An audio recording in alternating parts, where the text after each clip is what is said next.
She told the billionaire CEO he was the father. He laughed at her. 10 years later, he saw them again and begged for a second chance.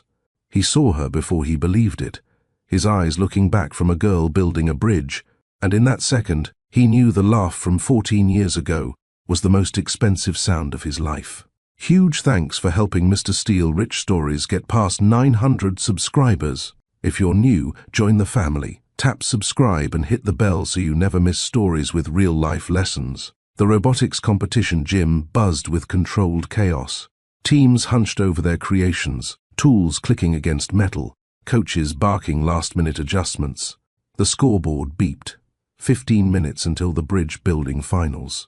Grayson Mitchell stood frozen near the entrance, his designer suit worth more than most of these kids' college funds, watching a 14-year-old girl with dark curls tighten a screw on her team's mechanical bridge. Those were his eyes, his exact shade of green-gray that his mother used to call storm clouds clearing. The same eyes that stared back at him every morning in his penthouse bathroom mirror. The girl laughed at something her teammate said, and there it was. That distinctive Mitchell family dimple, the one his father claimed came from 4 generations back. Ever had one moment that forced you to choose who you really are? Not who you pretend to be at board meetings or charity galas, but the raw, unfiltered version that emerges when your past walks up wearing your DNA like a name tag? Grayson's throat constricted. The gym's air conditioning couldn't cool the sweat forming at his collar. He'd come here as a favor to his business partner who sponsored the event. Just shake some hands, take a photo with the winning team, standard corporate goodwill gesture. He wasn't supposed to find his daughter here, the daughter he'd spent 14 years pretending didn't exist. Alana, check the servo alignment one more time. A woman's voice cut through the noise. Grayson's head snapped toward the sound. Nadia. Even after 14 years, he'd recognize that voice anywhere, patient but firm, the voice of someone who'd learned to expect excellence because settling for less had already cost too much. She stood by the team's workstation, clipboard in hand, her teaching badge reading Ms. Cross. Westfield Middle School, the same wild curls he remembered, now pulled back in a professional bun. The same determined set to her shoulders. The same woman who'd stood in a hotel room 14 years ago, wrapped in a bathrobe, at 2 in the morning, telling him they'd made a mistake that might have consequences. He laughed when she told the truth. 14 years later, the truth built a bridge right back to him. The memory crashed over him like ice water. That laugh, not cruel exactly, but dismissive, disbelieving. Come on, Nadia, we were careful. Besides, I'm 28. I'm building a career. This can't happen, as if careers mattered more than consequences. As if the life they might have created together would wait for his convenience. Now that life was here, adjusting servo motors with the precision of someone who'd inherited his engineering mind and her mother's steady hands. Alana. Of course Nadia had given her a beautiful name. Of course she'd raised her to build bridges when her father had only burned them. The gym's overhead announcement crackled. Teams, 10 minutes to final presentation. Judges, please take your positions. Grayson watched Nadia guide Alana through a checklist, their movements synchronized like a dance they'd rehearsed 1,000 times. Mother and daughter, a unit complete without him. His phone buzzed, 3 missed calls from his office. The Mitchell Engineering quarterly review was in 2 hours.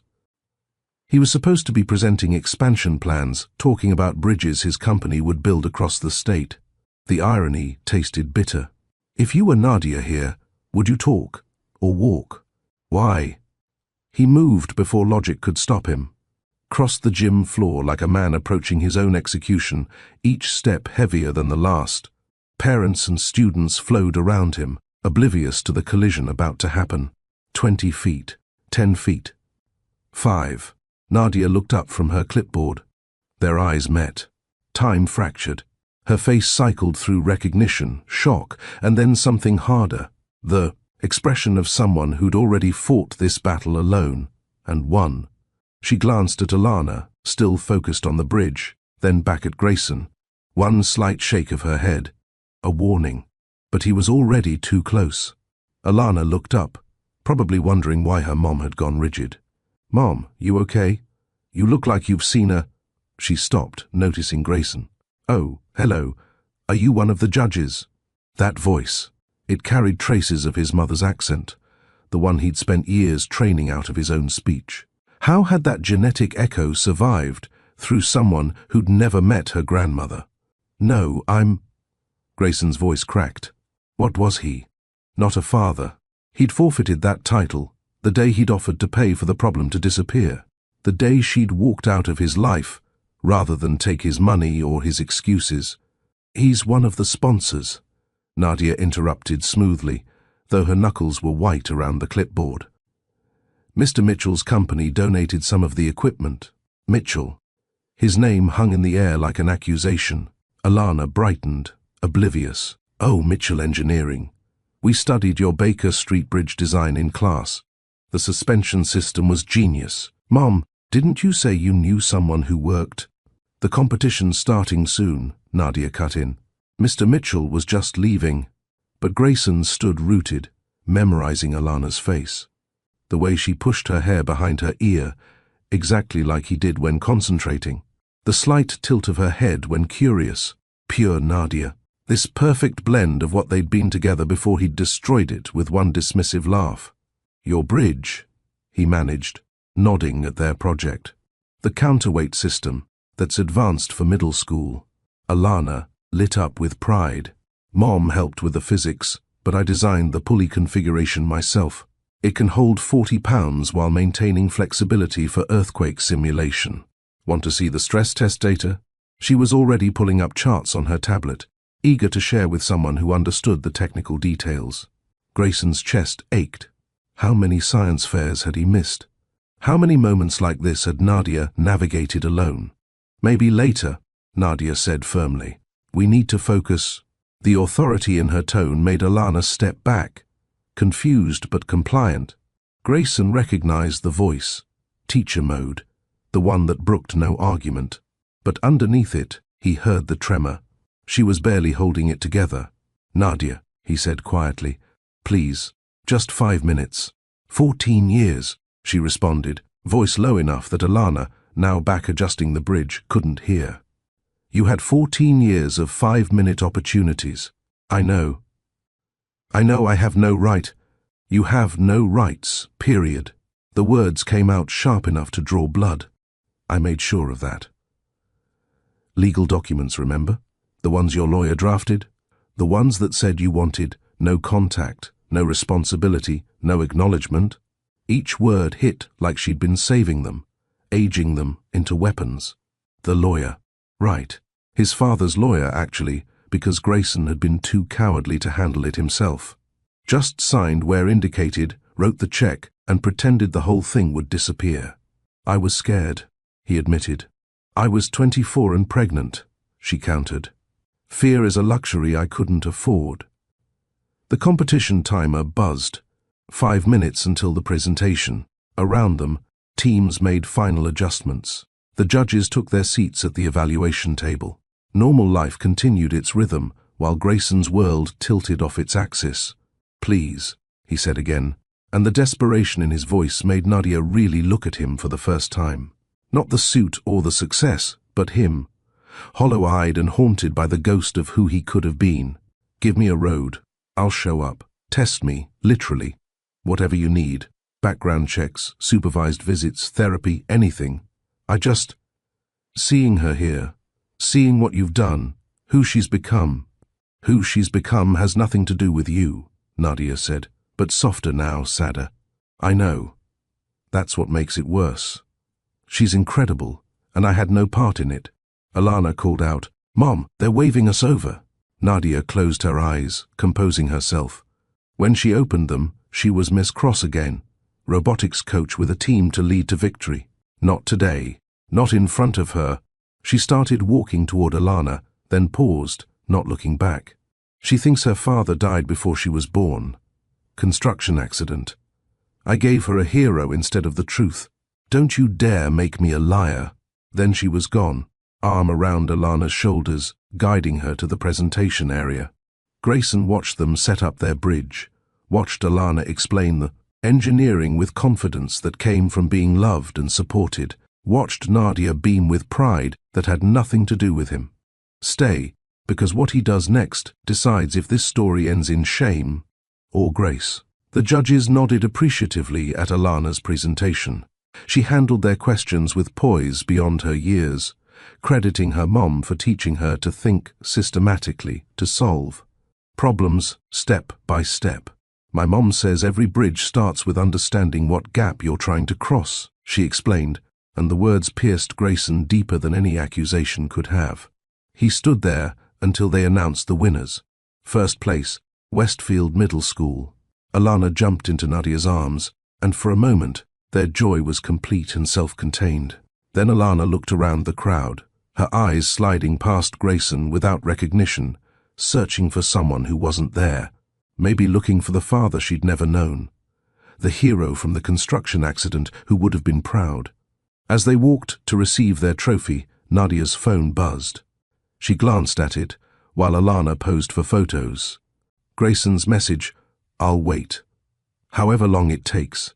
She deserves the truth when you think she's ready, and you deserve the apology I should have given 14 years ago." Nadia deleted the message without responding, but she did look back once, just once, and in that glance was something.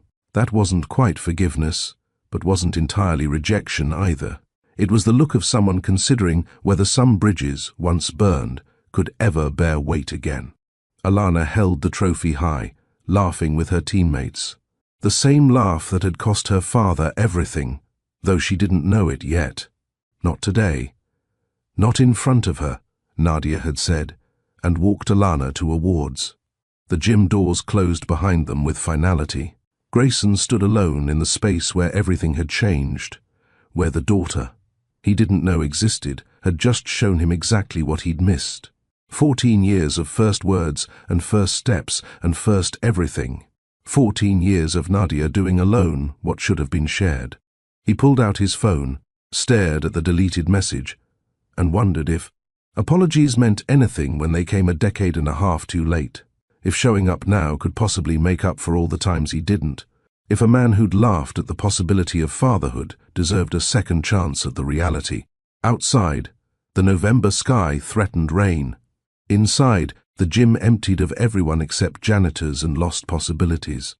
Grayson walked to where Alana had stood, presenting her bridge, touched the table where her hands had been, and made a decision that should have been made 14 years ago. He would show up. He would prove himself. He would build a bridge back to the life he'd abandoned, one day at a time, one choice at a time, until either Nadia believed him or he'd exhausted every possible chance. Because that girl with his eyes deserved a father who chose her. And Nadia deserved a man who understood that the only thing worth building was connection. The hard cut would come later, to 14 years earlier, to the moment where everything fell apart. But first, this moment, this decision, this quiet promise made in an empty gym to a daughter who didn't know he existed and a woman who wished he didn't. 14 years earlier. The beginning of the end that led to this beginning. Chicago O'Hare Airport, Gate B18, 11:40 to 3 p.m. The departure board flashed another delay, weather in Atlanta pushing everything back 3 hours minimum. Nadia Cross sat cross-legged on the carpet near a power outlet, laptop balanced, on her knees, trying to finish a lesson plan for her student teaching placement. 24 years old, 1 semester from her education degree, running on coffee and determination. "Excuse me, is this outlet working?" "Mine seems dead."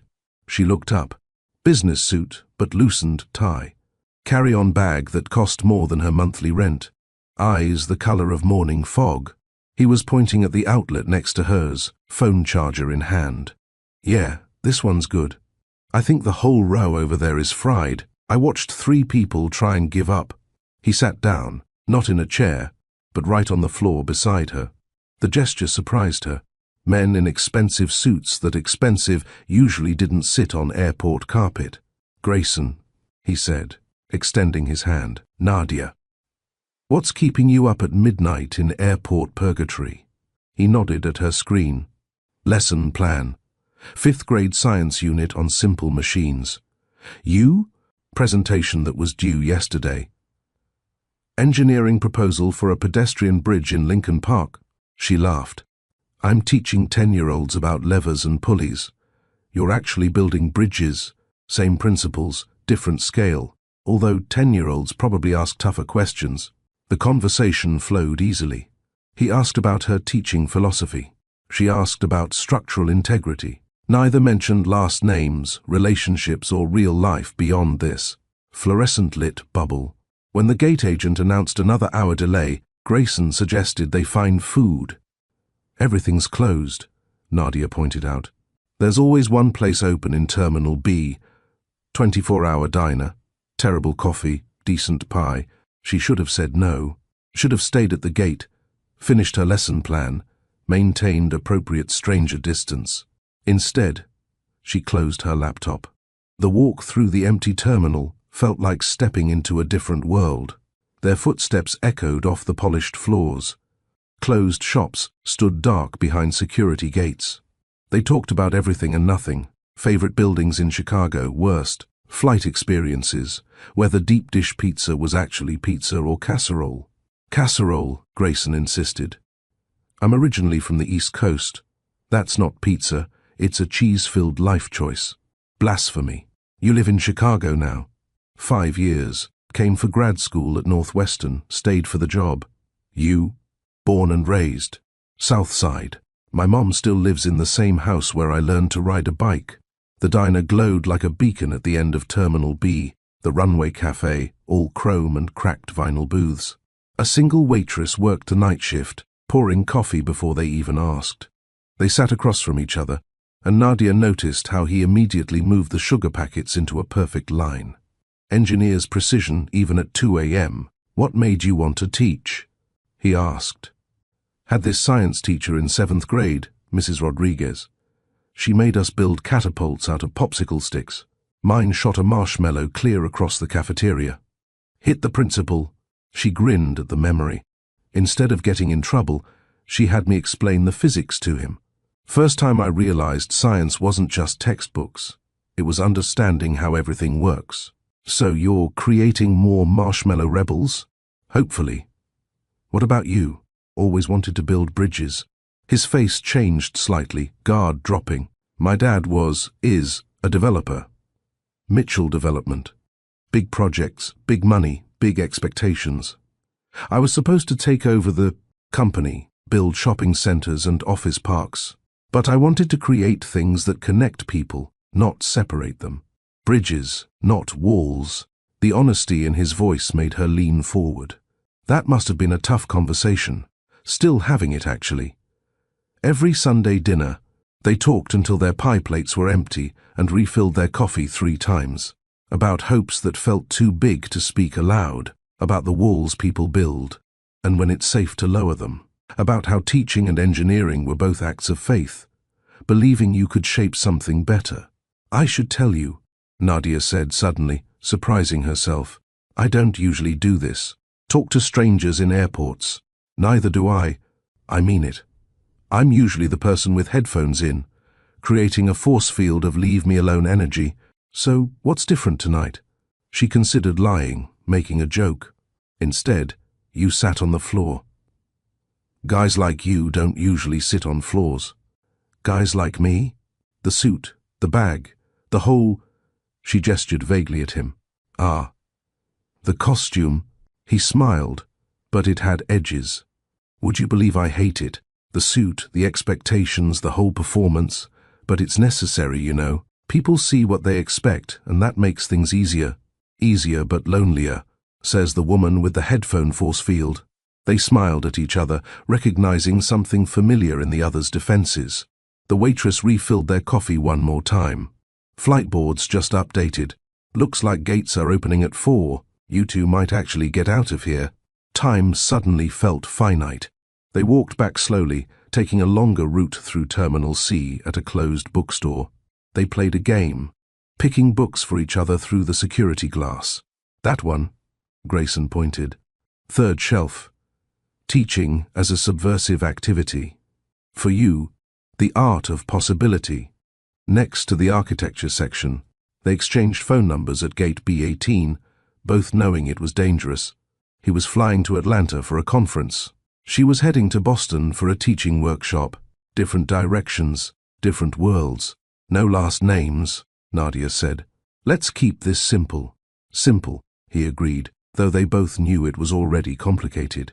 Do you believe timing or choice matters more in relationships?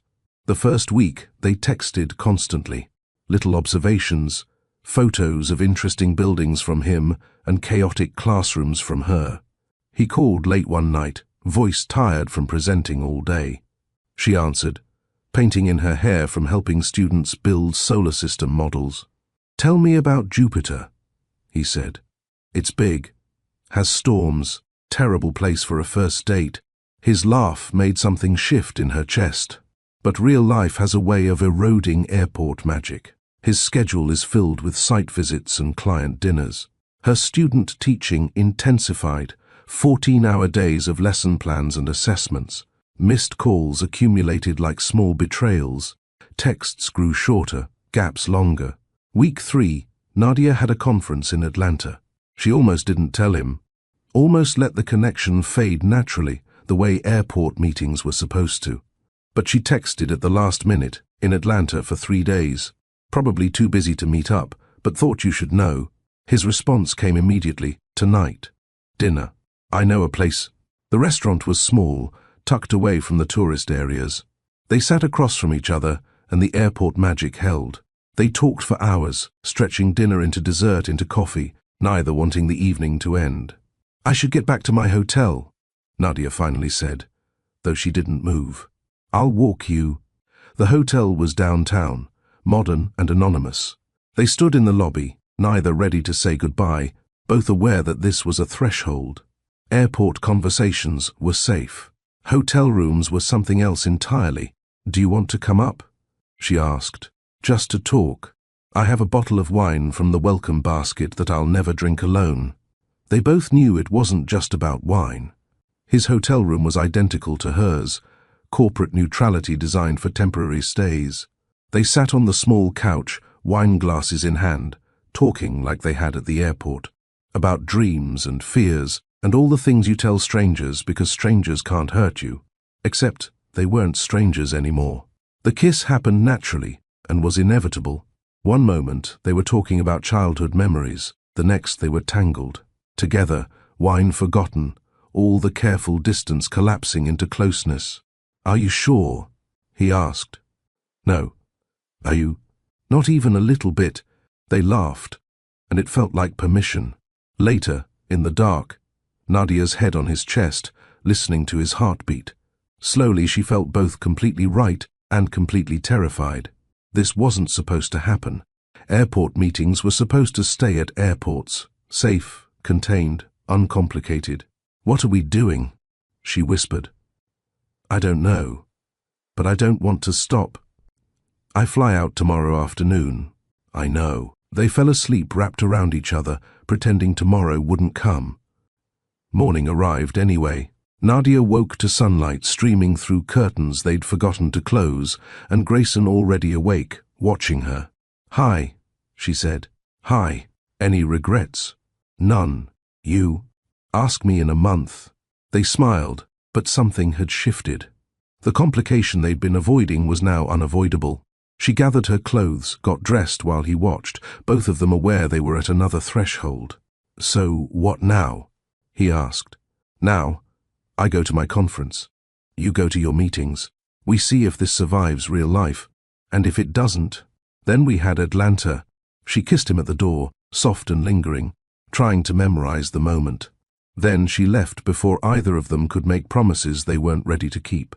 The next 2 weeks, they tried, really tried. Daily texts, nightly phone calls, conversations about maybe visiting, about what this was becoming. But distance has gravity. His father started pressuring him about a major project that required full focus. Her student teaching hit a crisis point with a struggling student who needed extra attention. The calls grew less frequent. The texts are more perfunctory. Neither wanted to admit they were fading, so they just let the silence grow. 4 weeks after Atlanta, Nadia's period didn't come. She waited 3 days, telling herself it was stressful. Student teaching was intense. Her schedule was chaotic. Bodies did weird things under pressure.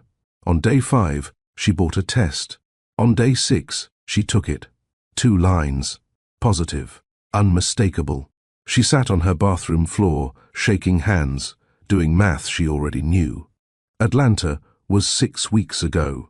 The timing was exact. She'd been on birth control, but nothing was perfect. They'd been careful, but not careful enough. She tried calling Grayson. It went to voicemail. She tried again an hour later. Voicemail again. By day 3 of unreturned calls, she understood.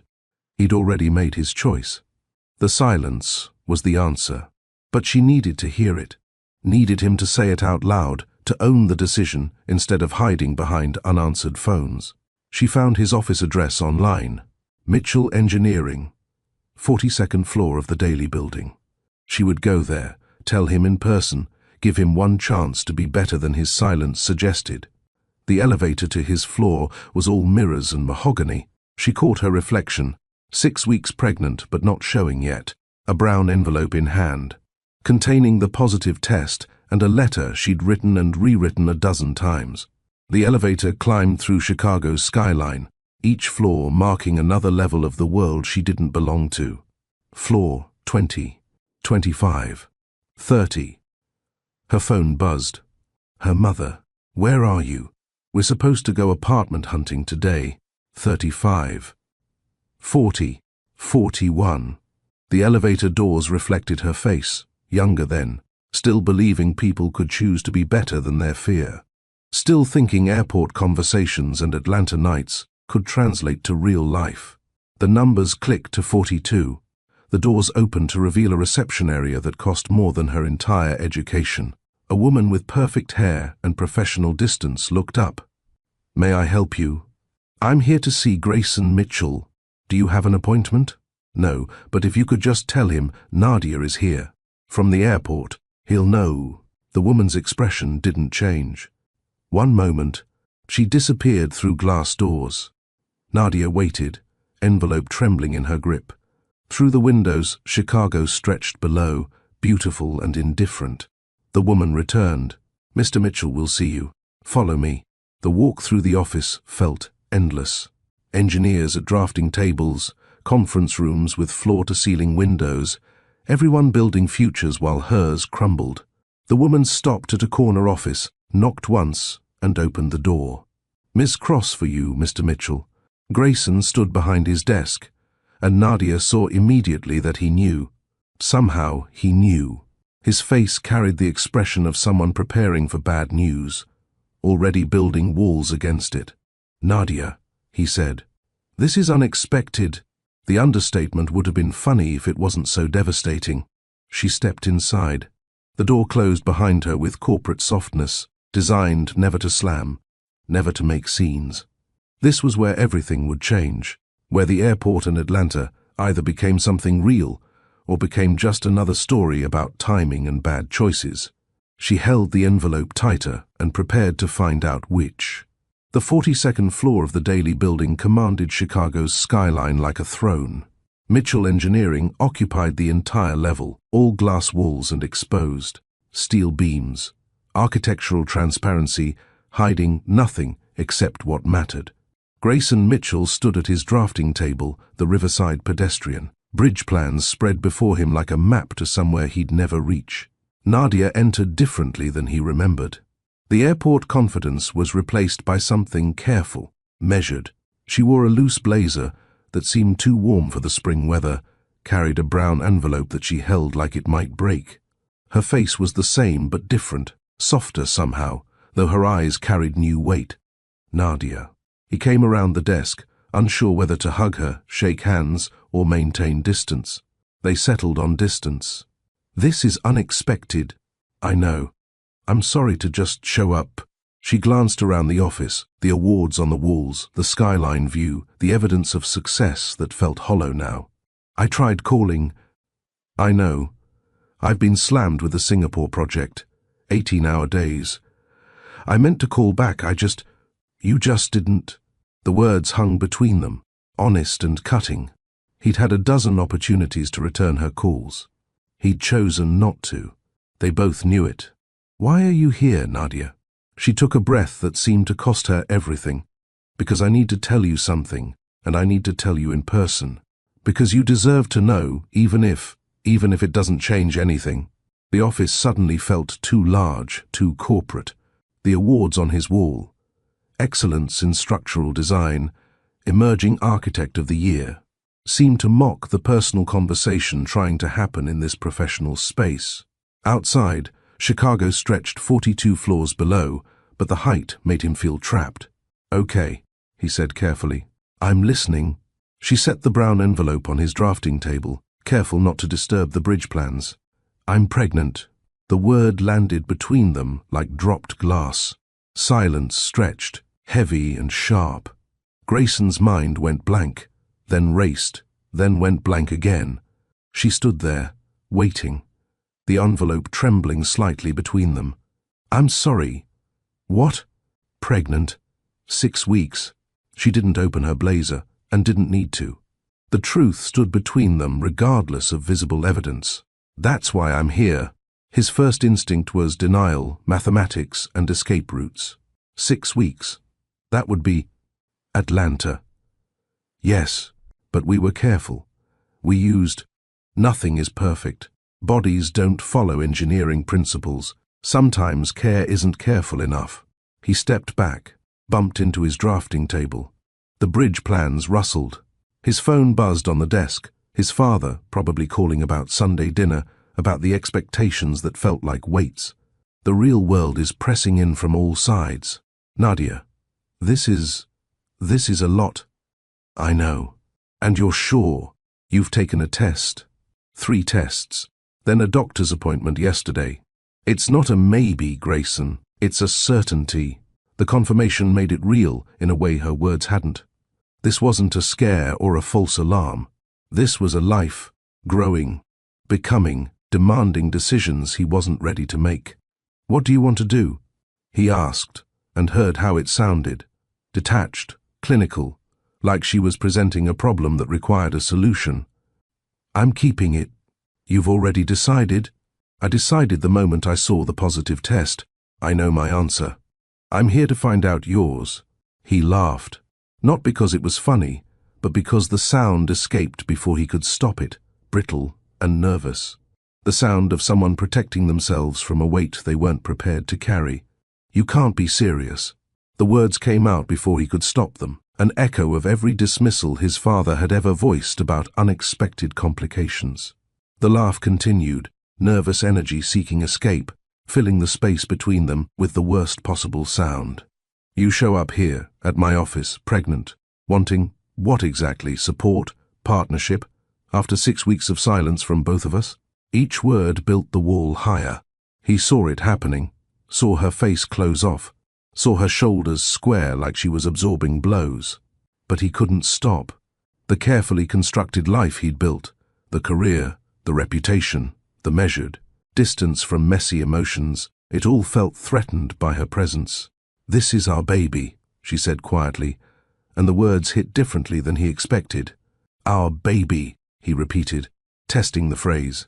"I'm 28, Nadia. I'm building a company. I have projects in 3 states. I'm not ready for this. Do you think I'm ready? I'm 24 and still in school. I'm living with roommates and working 2 jobs to pay tuition. But ready doesn't matter anymore. This is happening. It doesn't have to happen." The words came out cold, calculated. "There are options. I can help you handle this discreetly." Her face went very still. "Handle this discreetly? I didn't mean it like that." "How did you mean it?" He gestured vaguely, unable to say the words directly. "Just that we have choices. We don't have to. We can make this go away. Cleanly. I'll cover all the costs, make sure you're taken care of, and then we can both move forward." "Move forward," she echoed. "Like this never happened. Like we made a smart decision about our futures instead of letting one night define the rest of our lives." She picked up the brown envelope, held it for a moment, then set it back down with careful precision. "There are ultrasound photos here, taken yesterday, And a letter I wrote to you, about what I hoped this conversation would be, about the man I met in the airport who talked about building bridges instead of walls. Nadia, I was wrong about you. Her voice was steady now, past hurt into something harder. Or maybe I was right about who you could be, and you're choosing to be someone else. Either way, I have my answer. She turned toward the door. He should have stopped her, should have apologized, should have been the man from the airport who sat on the floors and talked about the connection. Instead, he gestured to the door, a small movement but unmistakable. Career preservation, speaking louder than conscience, his father's voice in. His head about complications and clean boundaries and professional distance. I think that's best, he said. She paused at the door, hand on the handle. You asked me once whether I thought people could lower their walls and be real. I guess we both have our answer now. Is there ever a good excuse for not listening first? The door closed with corporate softness, designed never to slam, never to make scenes. Grayson stood frozen, staring at the brown envelope on his table. It looked so ordinary next to the technical drawings and stress calculations.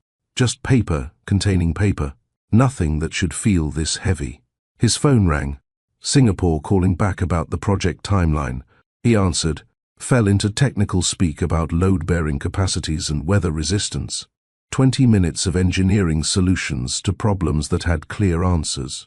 When he hung up, the envelope was still there.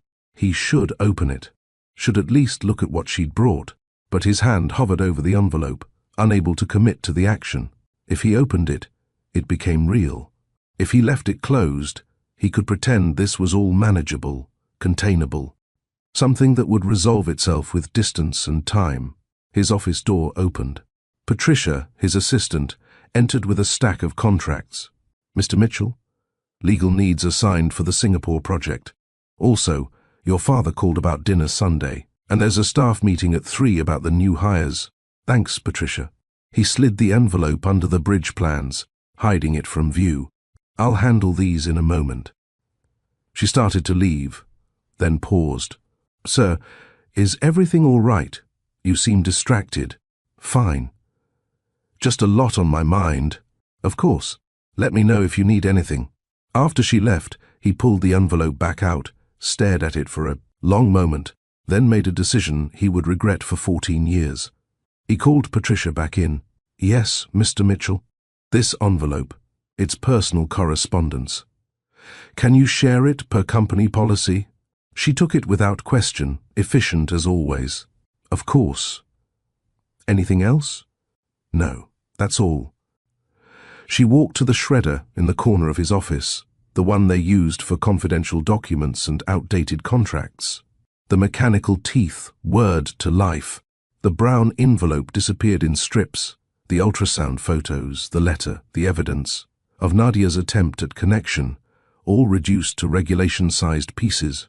All done, Patricia said. The contracts are on your desk when you're ready. She left.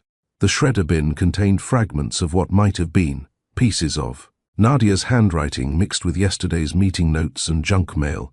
The system had literally consumed the moment, transformed it into acceptable corporate waste.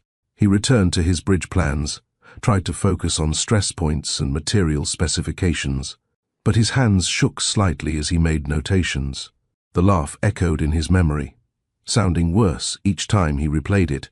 That night, he stood in his apartment, a new high-rise in Lincoln Park with floor-to-ceiling windows and furniture that looked expensive but felt empty.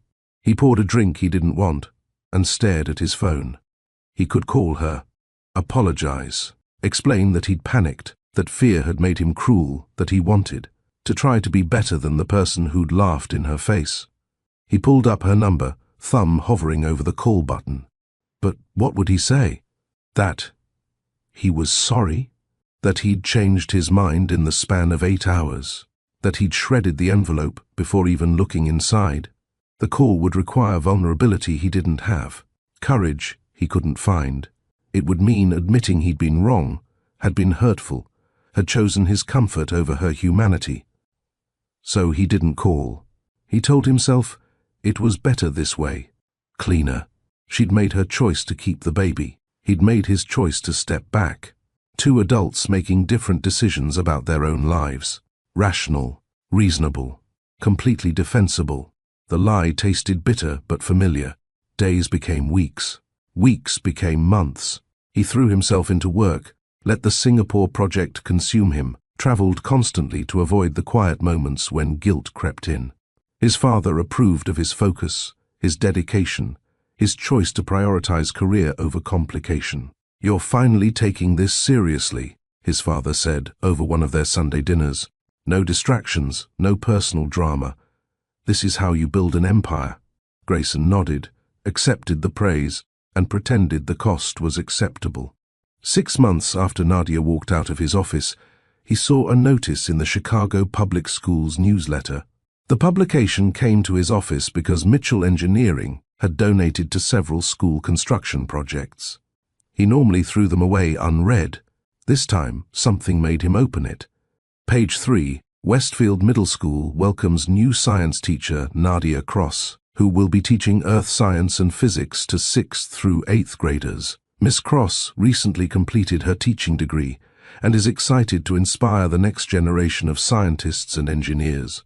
The photo showed her in a classroom, surrounded by student projects, her pregnancy hidden behind a demonstration table.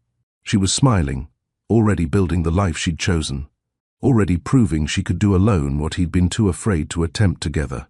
He stared at the photo for a long time, memorizing her face, the evidence of her strength. Then he folded the newsletter carefully and placed it in his desk drawer. 2 weeks later, he threw it away, like the envelope, like the chance, like the man he could have been if he'd chosen differently when she stood in his office, asking for nothing more than partnership in facing something they'd created together. But in a city somewhere, in a small apartment he'd never see, Nadia Cross placed a hand on her growing belly and felt movement, life insisting on itself despite the circumstances of its creation. The baby kicked, and she whispered promises into the quiet. "Just us, little one, but we're enough. You'll be loved, you'll be wanted, you'll have everything that matters, even if you don't have everything." She pulled out a notebook, started writing down baby names. Strong names, names that meant something. Names that would give her child an identity independent of the father who'd laughed when offered the chance to be one. Alana caught her eye. It meant harmony, balance, peace. Perfect for something beautiful, born from something broken. In his high-rise apartment, Grayson poured another drink and told himself he'd made the right choice. In her small bedroom, Nadia placed both hands on her belly and knew with certainty she had. Two people. Two completely different definitions of right. One life growing between them, unaware that her existence had already built walls that would take 14 years to even begin to break down. The laugh had cost him everything. He just didn't know it yet, but he would. 14 years later, in a gym full of robotics students, watching a girl with his eyes explain bridge engineering. With her mother's patience, he would finally understand the price of choosing fear over faith. And by then, the bill would be long overdue. Nadia's apartment in Bridgeport smelled like solder and burnt toast. Saturday morning, 6 a.m., and Alana was already at the kitchen table, tongue poking out. In concentration, connecting wires to a circuit board she'd bought with birthday money. "Breakfast first, then electronics," Nadia said, though she was already pulling out cereal bowls, knowing this battle was lost. "Just one more connection, Mom. Look, if I bridge this capacitor here, the LED should." A small blue light flickered to life. Alana's face illuminated with satisfaction that made her look older than 13, younger than eternity. The apartment told their story in careful details.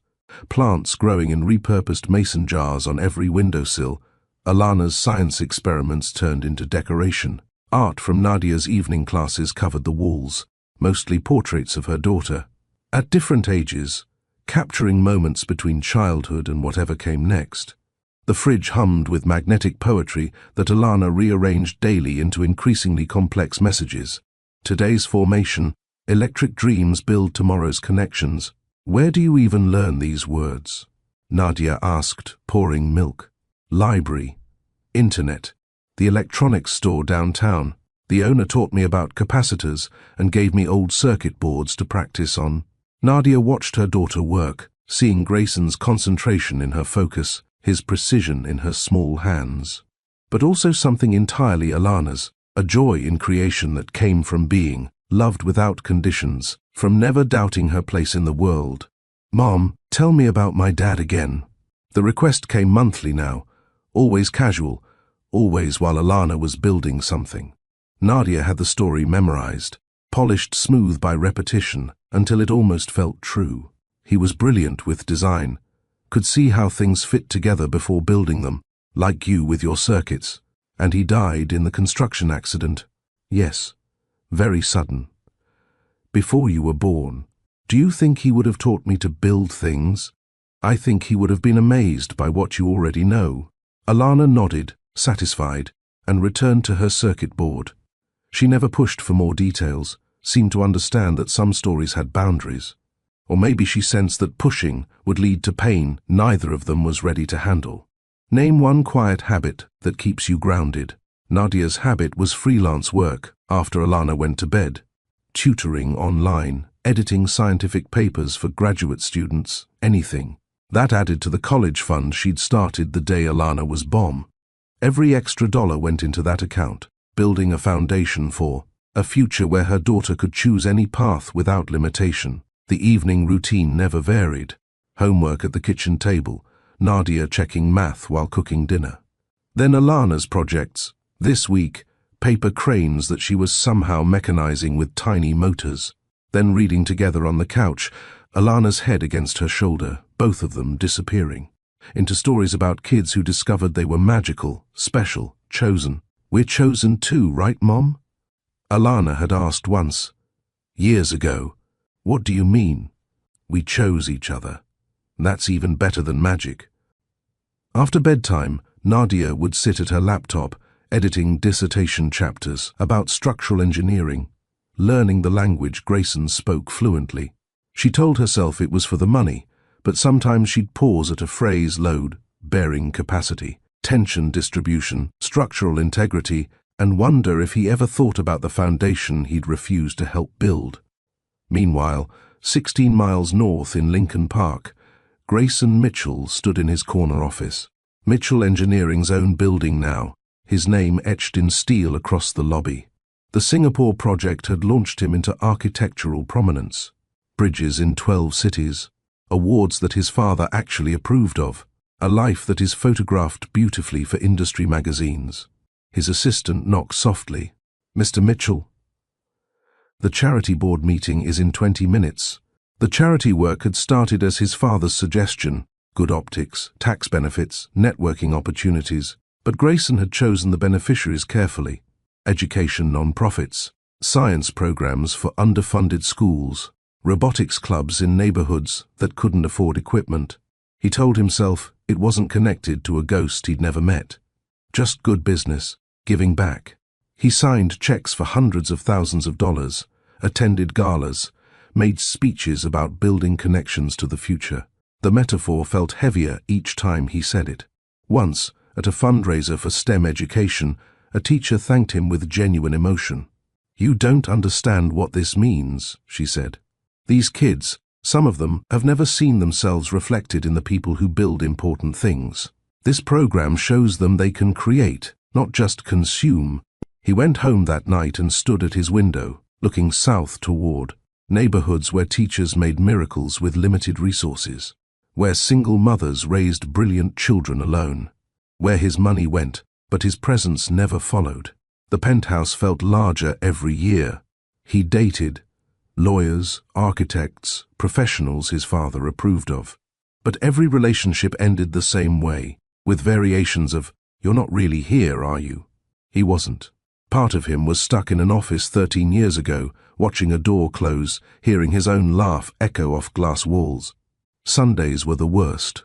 Dinners at his father's house, where success was measured and found acceptable but never sufficient. His mother asked about grandchildren with decreasing subtlety.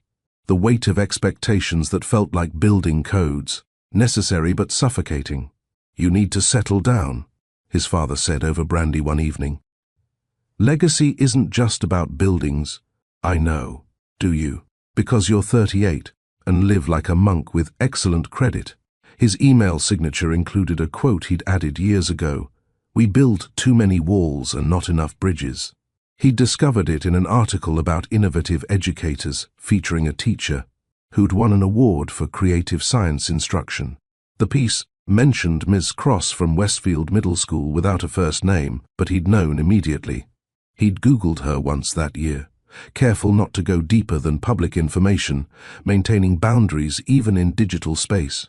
The search had shown professional achievements, teaching awards, a life fully constructed without him. It hadn't mentioned a child.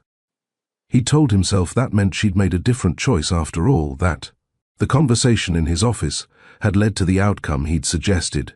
The guilt had eased slightly, replaced by something worse, the possibility that he'd pressured her into something she'd regretted. He never searched again. Back in Bridgeport, Alana's room glowed with constellation stickers, not random patterns but accurate star maps she'd researched and placed precisely. She'd fall asleep calculating light years, dreaming of connections between distant points. Her notebook filled with designs that started as fantasies, but included real math, real physics, real possibility. "Mom, why do we live here instead of somewhere nicer?" she asked one evening, not complaining, just curious. "This is nice. We have everything we need. I know. But some of my teachers have houses with yards and stuff. Everyone's situation is different. We have what matters, each other, our health, opportunities to learn and grow. You could get married. Then we'd have 2 incomes, maybe someday. When I meet someone worth building a life with, you're particular. I learned to be." They made a good life in their small space. Saturday museum trips when admission was free. Library adventures that lasted entire afternoons. Building competitions where they created increasingly elaborate structures from recyclables. Alana won her school science fair 3 years running, each project more ambitious: a water filter, a solar oven, a functional bridge made entirely of recycled materials that held 50 pounds. Where does she get it? Other parents asked, watching Alana explain her engineering principles. No idea, Nadia always answered, though she knew exactly where the analytical mind came from. The same place as those particular eyes, that specific laugh when solving problems, the way Alana's hands moved when she explained her designs. Precise, confident, certain. Grayson, unknowing, developed parallel habits. Late nights at his drafting table, designing structures he'd never propose. Pedestrian walkways, for neighborhoods that couldn't afford them, connecting spaces that policy kept separate. He drew one repeatedly, a covered bridge between 2 schools, allowing safe passage over a dangerous intersection. He researched the location obsessively before realizing why it felt significant. The bridge would connect to Westfield Middle School, where she taught. He never submitted the proposal. It stayed in a locked drawer, alongside other things he couldn't quite discard. A faded school newsletter from 13 years ago, a napkin from an airport diner, reminders of choices that had seemed reasonable at the time but felt increasingly hollow. His charitable giving expanded. $1 million donations now, always processed through proper channels. The best robotics equipment for schools that qualified. Scholarship funds for students from single-parent households. His accountant noticed patterns but said nothing, just processed the donations and adjusted the tax strategies. "You could meet these kids," she suggested once. "See the impact firsthand. I prefer working through established channels. More efficient that way." She'd given him a look that said she understood more than he wanted her to, but she didn't push. Winter came early the year Alana turned 13. She built a warming shelter for neighborhood cats from insulated boxes and solar-powered heating pads, engineering compassion into functionality. She spent hours adjusting the design, making sure the animals would be safe, warm, able to leave when they chose. "Why do you care so much?" Nadia asked, watching her daughter work. "Because they didn't choose to be alone. Someone should make sure they're okay anyway." The innocence of it. The assumption that loneliness was always involuntary. That care was the obvious response to need. made Nadia hold her daughter tighter that night. In his penthouse, Grayson received notice of another award, Excellence in Structural Innovation. His 15th major honor. He'd give another speech about connection, about building pathways to better futures. The words felt rehearsed now, hollow, like echoes of the man he'd thought. He'd become that night in an airport diner when everything felt possible. He donated the award money to STEM education, specifically earmarked for programs supporting single mothers pursuing teaching degrees. His assistant processed the paperwork without comment. 2 lives, 2 roads, parallel but never touching. Alana grew curious and brilliant and kind, surrounded by love that never questioned her worth. Grayson grew successful and isolated and haunted by the laugh he couldn't unhear. Nadia built bridges between them without either knowing. Her strength becoming Alana's foundation, her choice to create, rather, than destroy becoming a gift she'd never known she'd given, proof that one person's failure could become another person's fuel. From Alana's workbench, sparks flew as she soldered another connection. Building. Something from nothing, creating light where none existed before. In his office, Grayson approved another grant, funding futures he'd never witnessed personally. In her classroom, Nadia taught another generation that understanding. How things connect was the first step to building something better. 3 people, connected by biology and history, separated by choices and consequences, all building toward a collision none of them could predict. The robotics competition was 6 months away, the gym with the scoreboard and the mechanical bridges. The moment when parallel lines would finally intersect, when a 14-year-old girl with storm cloud eyes would build the bridge her father never could. When everything built in separation would have to face connection. The gymnasium still hummed with post-competition energy. Teams packed up their projects while parents took photos and coaches filled out paperwork. Grayson stood near the bleachers, watching Nadia guide Alana through congratulations from other teams. First place. His daughter, if she was his daughter, had won first place building bridges, while he'd spent 14 years building walls. He'd been standing there for 20 minutes, paralyzed by the weight of what came next. His phone buzzed again. His CFO, where are you? Board meeting starts at 15. He silenced it. Some connections couldn't wait for convenient timing. A girl approached. Not Alana, but her teammate, shorter with glasses and hair in intricate braids. She looked at him with the open directness of someone who hadn't yet learned to fear powerful strangers. "You're still here," she observed. "I am. You were staring during the presentation." It made Ms. Cross nervous. She kept looking at you instead of the judges. "I didn't mean to distract. I'm Mina, Alana's best friend. Also her reality check." She adjusted her glasses. "You know them, don't you? Ms. Cross and Alana." Grayson hesitated. This child saw too much. "I knew Miss Cross a long time ago." "How long?" 14 years, give or take. Mina's eyes widened slightly, doing math that led somewhere significant. "That's... yes. Does Alana know?" "No. Are you going to tell her?" "I don't know yet. That's not my decision alone." Mina studied him with unnerving intensity. "Alana thinks her dad died before she was born. Construction accident. She has this whole idea about him being an engineer who designed bridges. Miss Cross gets this look when Alana talks about him, sad but also protective, like she's guarding something." "Why are you telling me this?" "Because Alana's my best friend, and if you're about to mess up her life, I want you to know exactly what you're messing up. She's happy. She has her mom, her projects, her dreams. Whatever you want, make sure it's about her, not about you feeling better." The 14-year-old's bluntness hit harder than any board meeting criticism. "You're right. I know. Adults forget that kids notice everything." She glanced back at Alana, who was explaining their bridge design to a lingering judge. "She's brilliant, you know. Not just smart, brilliant. She sees how things fit together before anyone else does. Get that from someone. Seems like she gets a lot of good things from her mother." "Yeah, but the engineering brain? That's different. Miss Cross is amazing, but she teaches science from books. Alana creates science from nothing. That comes from somewhere else." Mina walked away, leaving Grayson with the uncomfortable accuracy of her assessment. Across the gym, Alana demonstrated their bridge's cross-bracing system to a small crowd. Her hands moved through the air, tracing invisible stress points, explaining load distribution with casual expertise that took most engineers years to develop. "See, the diagonal bracing here creates triangular sections," Alana explained. "Triangles are the strongest shape because they distribute force evenly. But the innovation is how we made them adjustable. See this sliding mechanism? It allows the bridge to flex during seismic activity without compromising structural integrity." "That's smart," Grayson thought, meaning so much more than mechanics. That's an intuitive understanding of principles he taught graduate students. That's genetic knowledge expressing itself through a child who'd never met him. The crowd dispersed.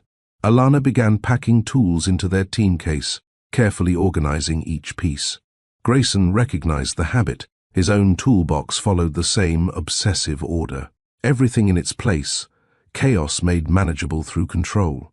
Nadia approached him, leaving Alana with Mina. Her face had settled into professional courtesy, masking personal devastation. "You're still here.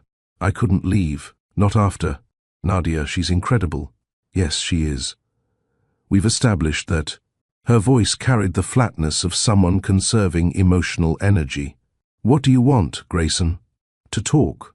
Really talk, not like in your office 14 years ago when you laughed." The words landed precisely where intended. "I will regret that laugh for the rest of my life. Regret is cheap. It costs you nothing and changes nothing." "You're right. That's why I'm asking for a chance to do more than regret." She crossed her arms, a defensive posture that said everything. "Do more. You had 14 years to do more. You're only here because you saw her by accident. I know how it looks. But seeing her, seeing you with her, I can't walk away again. I won't." "You don't get to decide that. This isn't your life to disrupt." Around them, the gym slowly emptied. Coaches carried equipment to vans. Parents shepherded excited kids toward exits. Normal life proceeded while theirs fractured. "Is she mine?"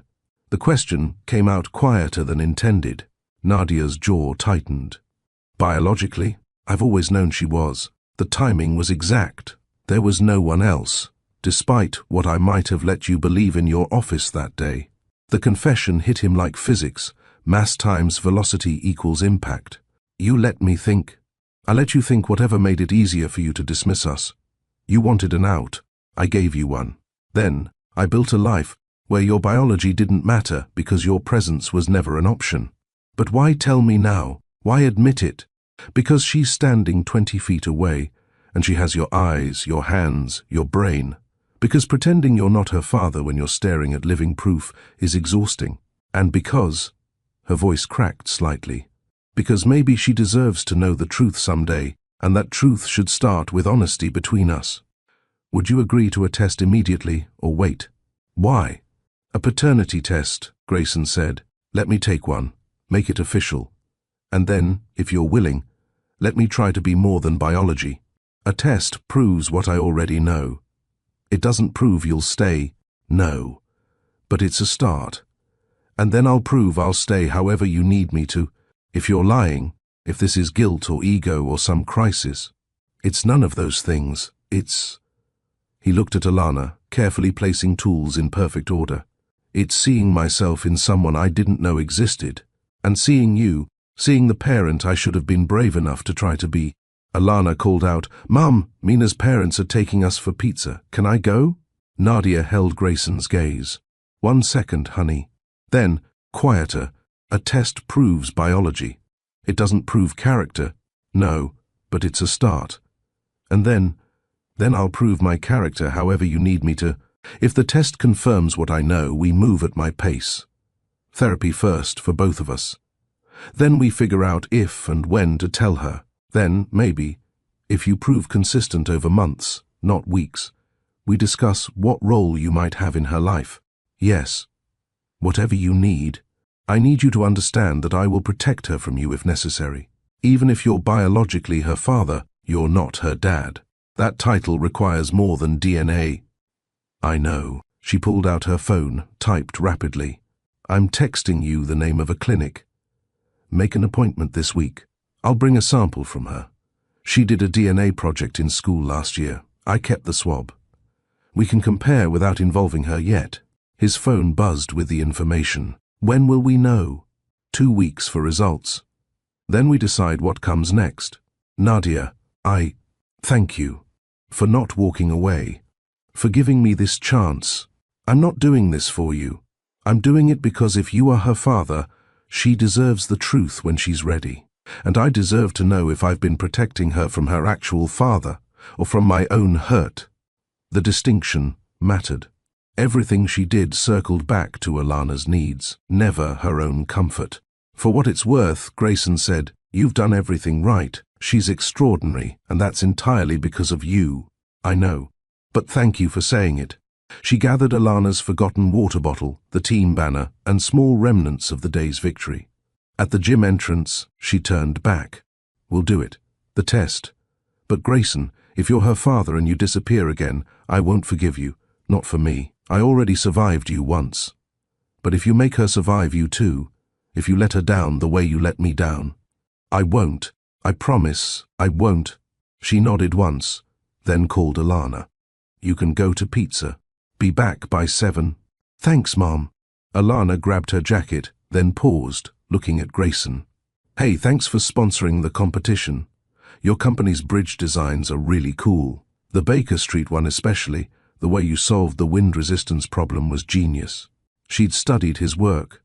His daughter had studied his bridges, analyzing his designs, not knowing her father created them. Thank you. Your design today was genius too. The adjustable cross-bracing, that's innovative thinking.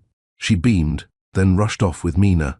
The gym doors swung shut behind them, leaving Grayson and Nadia in the hollow space. She studies your work, Nadia said quietly. Has a folder of bridge designs she likes. Yours are her favorites. She doesn't know why they speak to her. I do. Nadia, the test happens on my terms. You don't contact her, don't show up at her school, don't exist in her world until we know for certain and decide together how to proceed. Understood? Understood. And Grayson, this isn't about second chances or redemption arcs. This is about whether a 14-year-old girl deserves to know her father. Everything else is secondary. I understand. She walked toward the exit, then stopped one final time. That laugh in your office, it will cost you 14 years. Don't let fear cost you any more. Then she was gone, leaving him alone in the gym where everything had changed. He stood there for a long time, looking at the space where Alana had presented her bridge, where she'd explained engineering principles with confidence, built by a mother who'd loved her. Enough for 2 parents. Where she'd smiled at him, without knowing he was the reason her mother had to be both. He pulled out his phone, found the clinic information Nadia had sent, and scheduled an appointment for the next morning. 2 weeks until results.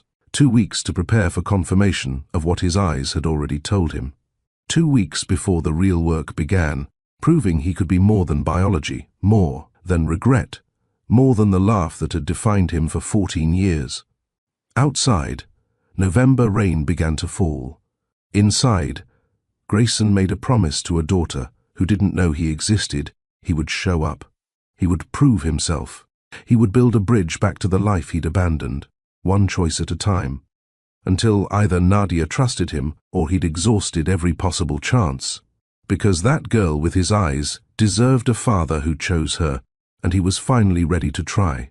Chicago Genetics and Paternity Services glowed against the gray sky, waiting for him to make the appointment that would change everything. Again, Chicago Genetics and Paternity Services occupied the 3rd floor of a medical building that smelled like antiseptic and anxiety. Grayson sat in the waiting room, surrounded by couples in various stages of hope and dread. A man bounced a toddler on his knee. A woman gripped her partner's hand. Everyone is waiting for science to confirm or destroy what they believed about their families. The intake coordinator called him back. Mr. Mitchell. Room 3, please.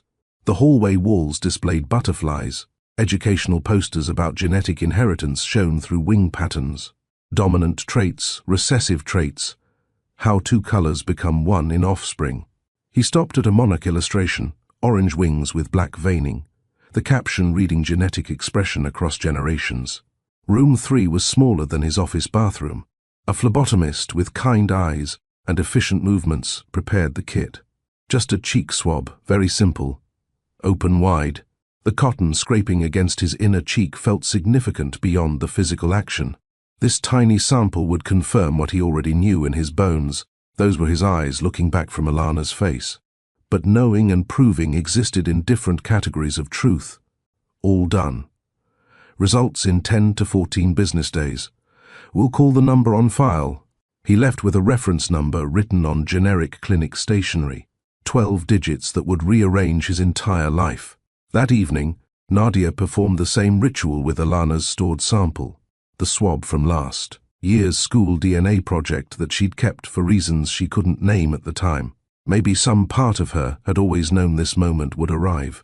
She packaged it according to clinic instructions, labeled it with the case number they'd assigned. Her hands shook slightly, but she blamed it on the November cold seeping through her apartment windows. "What are you doing, Mom?" Alana called from her room. "Just mailing something for school." Nothing important. The lie tasted familiar.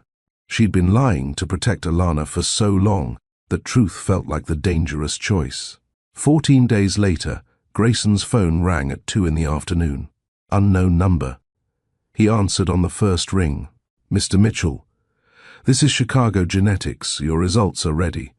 Would you like them by phone or prefer to come in?" "Phone, please." The probability of paternity is 99.99%. Biologically, you are the father. The world tilted. He'd expected it, prepared for it, but confirmation still hit like dropped weight from a height. Mass times acceleration times 14 years of absence. "Mr. Mitchell, are you there?" "Yes. Thank you. Can you email the official report?" "Sending now." He sat in his office, the same space where he'd laughed 14 years ago, staring at a PDF that rewrote history. Genetic markers aligned in columns, scientific certainty where before there'd been only regret and assumption. His phone buzzed. "Nadia, I got the call too. We need to talk. Tonight, my place. 8 p.m. He arrived at 7:55, standing outside her apartment building in Bridgeport. The neighborhood was quieter than his Lincoln Park enclave, more grounded somehow. Kids' bikes chained to porches. Window boxes with plants waiting for spring. Life lived at street level instead of 42 floors up. Nadia opened the door before he knocked. "She's at Mina's house. Sleepover. We have time." The apartment was exactly what he'd imagined. Small but loved. Alana's science projects covered every surface. The bridge from the competition held a place of honor on a bookshelf between framed photos of mother and daughter at various ages. No father in any of them. The absence was deliberate, protective.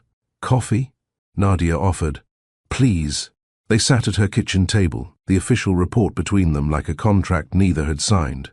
99.99%, she said. "Yes, so now we know." Officially, now we know. Tears tracked down her face suddenly, surprising them both. "I thought I was ready for this. But seeing it in writing, knowing she's been yours this whole time, and I kept that from both of you. You protected her. From me. From my failure. But what if I was wrong? What if the protection hurt her more than the truth would have?" Grayson reached across the table, stopped just short of touching her hand. "You made the best choice you could with what I showed you." I laughed. "I offered to pay to make the problem disappear. I had your letter shredded without reading it. Every choice you made after that was a reasonable response to my failure." She wiped her eyes. "Where do we go from here?" "Wherever you're willing to lead. You said therapy, boundaries, consistency. I'm ready. Dr. Michelle Park, family therapist in Hyde Park. I already called her. She has availability Tuesday evenings. I'll be there.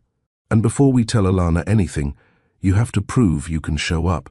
Not just once, not just when convenient. Consistently. For months. How do I do that without her knowing?" Nadia pulled out a notebook, the same kind she used for lesson planning. She'd already made a list. Grayson's conditions: 1. Weekly therapy, Tuesdays, 6 p.m., non-negotiable. 2.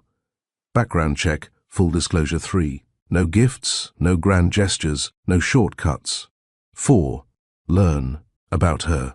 Through me, through observation, through patience. 5. Prove stability for 6 months minimum before disclosure. 6. If you miss one commitment, we're done. 6 months? He'd expected weeks, maybe 2 months. You missed 14 years. 6 months is generous. He read the list again. Every condition was fair, every boundary earned. I agree. All of it. Then we start Tuesday. Dr. Michelle Park's office felt designed to disarm. Soft lighting, comfortable chairs, tissues placed strategically, but not obviously. She was younger than Grayson expected, maybe 40, with directness that reminded him of Mina. So, she began their first session. Nadia tells me you've discovered you're the biological father of her 14-year-old daughter who believes you're dead. That's quite a starting point. Yes. And Nadia, you've been a single mother for 14 years, building a life that specifically excluded Grayson. Now you're reconsidering, not reconsidering, just testing whether he can be more than biology. Grayson, why now? Why pursue this after 14 years of absence? The question every part of him had been asking. I saw her at a robotics competition, and I saw what I'd missed, what Nadia built without me, what Alana became despite me, and I couldn't walk away again. Could you have walked away before seeing her? The therapy cut deep immediately. Probably. Yes. I think so. So this is about your feelings, not hers. It started that way, but now I want it to be about showing her that people can be better than their worst moments. If I can be... They worked through his history, the laugh, the distance, the charity work he'd told himself wasn't connected to guilt. Dr. Park assigned homework, write letters to Alana that he'd never send, document the parent he wanted to become. You're building a foundation, Dr. Park explained. When the time comes to tell her, you need to know who you are to her. Right now, you're a stranger with shared DNA. That's not enough. Between sessions, the tiny Tuesdays began. Nadia would text him updates, small windows into Alana's life. Tuesday, week 2, she got an A on her physics exam. Celebrated with hot chocolate. Tuesday, week 4, built a model of the solar system using recycled materials. Jupiter took her 3 tries to get right. Tuesday, week 6, asked about her dad again today. Wondered if he would have understood her math homework. I said yes. Each message felt like standing outside a window, watching life he'd forfeited. But he responded to every one. What kind of hot chocolate does she like? Nadia's reply, the kind with too many marshmallows. Why? Just learning everything I can. He stopped offering solutions, started offering attention. When Nadia mentioned Alana struggling with robotics club funding, he researched community STEM centers instead of writing checks. The Westside Innovation Center has open programs, free for middle schoolers. Should I send you information? Already looking into it. Thank you for the resource, not the rescue. Week 9, Dr. Park noticed the shift. You're talking about Alana differently. Less about what you've missed, more about who she's becoming. Nadia sends me updates. I feel like I'm watching her grow through snapshots. How does that feel? Painful, hopeful, like standing at the edge of something I don't deserve but desperately want. Good. Sit with that tension. It's honest. By week 12, Nadia invited him to observe, not participate, just watch. Alana's robotics club met Wednesdays after school. He could sit in the back, anonymous sponsor checking on equipment donations. He watched her work for 2 hours, never approaching, barely breathing. She led her team with patience he recognized from Nadia, solved problems with logic he recognized from himself. The combination was extraordinary. After, in the parking lot, Nadia found him. Well, she's perfect. She's 14 and stubborn, and sometimes forgets to turn in homework. She's not perfect. To me, she is. Nadia softened slightly. You're doing better than I expected. Better than you expected is still probably worse than she deserves. Probably. But it's a start. Month 4. The Westside Innovation Center faced closure. Budget cuts, lease problems, typical non-profit crisis. Alana came home devastated. Mom, they're shutting down the center. Where am I supposed to work on my projects? Nadia held her, making promises she couldn't keep about finding alternatives. That night, she texted Grayson. The center is closing. She's heartbroken. I know you want to help, but no grand gestures. I know. What if it wasn't grand? What if it was structured, transparent, and sustainable? Explain. He'd been researching non-profit structures, funding models, proper channels, not throwing money at problems, but building systems that lasted. Mitchell Engineering has a community investment program. We could fund the center through proper grants, public process, board oversight. My name on it as part of a larger initiative. Multiple centers across the city. Sustainable, transparent, documented. She'd eventually know you funded it. When we tell her everything. But until then, it's just a company doing what companies should do. Nadia took 2 days to respond. He didn't push, didn't follow up. Learning patience. One excruciating lesson at a time. Finally, okay. But I review every document. Full transparency with me, even if not with her yet. The funding went through proper channels. Mitchell Engineering Community Investment Initiative, 6 STEM centers across Chicago, serving underfunded neighborhoods. The Westside Innovation Center was one of 6, not special treatment, but part of a pattern. Alana rushed home with the news. Mom, they're staying open. Some company called Mitchell Engineering is funding them. That's wonderful, honey. Mitchell Engineering. They built the Baker Street Bridge, my favorite design. She pulled up their website, showed Nadia photos she'd seen dozens of times. Look at this structural innovation. Whoever runs this company really understands the connection. Nadia caught Grayson's eye at the next therapy session. She thinks you're a genius. Doesn't know you're her father, but she's already proud of your work. Does that make it harder or easier? Both. Month 5, day 23. Everything collapsed in a single headline. Chicago Business Insider ran the story first. Mitchell's secret family, engineering mogul's hidden daughter, revealed. Photos of Alana leaving school. Photos of Nadia's apartment building. Photos of Grayson at the robotics competition, staring at a girl who shared his eyes. The article connected dots with surgical precision. The timing, the biology. The pattern of charitable giving to programs connected to her school. Sources close to Mitchell confirm a recent paternity test, though both parents have declined comment. The daughter, 14, attends Westfield Middle School where her mother teaches science. Mitchell's representatives have not responded to requests for a statement. Grayson's phone exploded. His PR team, his father, his board, reporters requesting comment. He silenced everything, called Nadia. She answered crying. They're at her school. Cameras. Other parents asking questions. She came home asking why people were taking her picture. What did you tell her? Nothing yet. She's in her room, confused and scared. Grayson, I can't. I won't let her be a headline. This is exactly what I was trying to prevent. I know. I'm so sorry. I don't know how they found out. Someone leaked the paternity test. Or saw you at the robotics club.